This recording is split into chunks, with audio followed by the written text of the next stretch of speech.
Hey, Mind Games Life Groups, week 1, let's go. Thank you for letting me sit in on your life group as we learn how to win our mind game battles together over the next 4 weeks. You know, one of the verses we talked about in the message on Sunday was Romans 12:2, which says, "Do not conform to the pattern of this world, but be transformed by the renewing of your mind." When I hear that phrase, be transformed, the first place my mind goes is Transformers. Back in the 80s, I was a huge Transformers fan, and when I used to watch that cartoon on Saturday morning, in my PJs, Optimus Prime, Megatron, Bumblebee, they could all transform just like that. But when the show was over and I started playing with my action figures, the transformation wasn't quite like it was on TV. It was much slower and more deliberate. And that's actually a much better picture of what Romans 12 is talking about when it tells us to be transformed. Because the Greek word transformed is metamorpho, which is where we get our word metamorphosis. So when the Bible talks about being transformed, think less Transformers and more like caterpillar metamorphizing into a butterfly. I know, I'd much rather be a transformer too.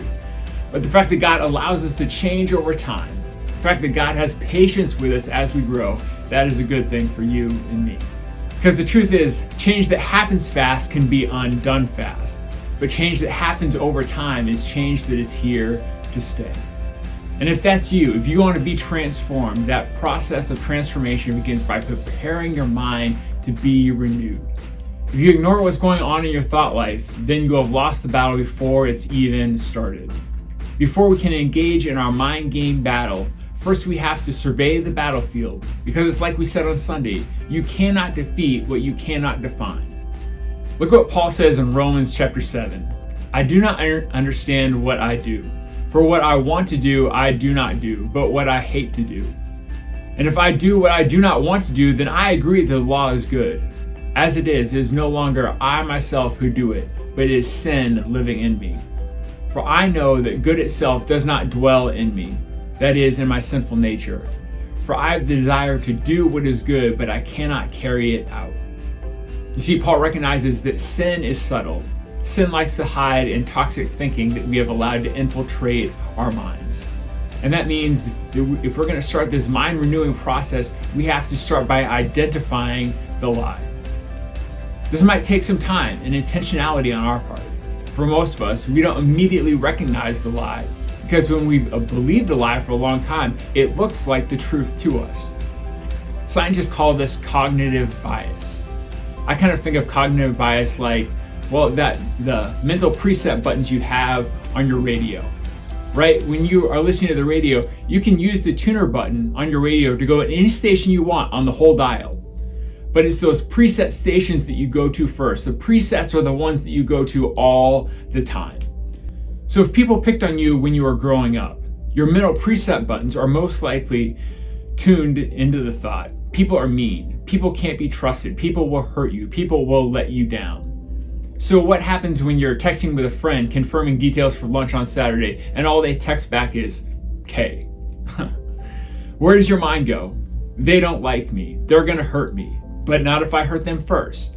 Right? All they said was K. Maybe they're having a rough day. Maybe they're in the middle of a meeting. Maybe they're going to write back more later. Could be a dozen different reasons for that response. But we go straight to the lie that no one likes us and no one can be trusted, because that's our mental preset button. That's our cognitive bias.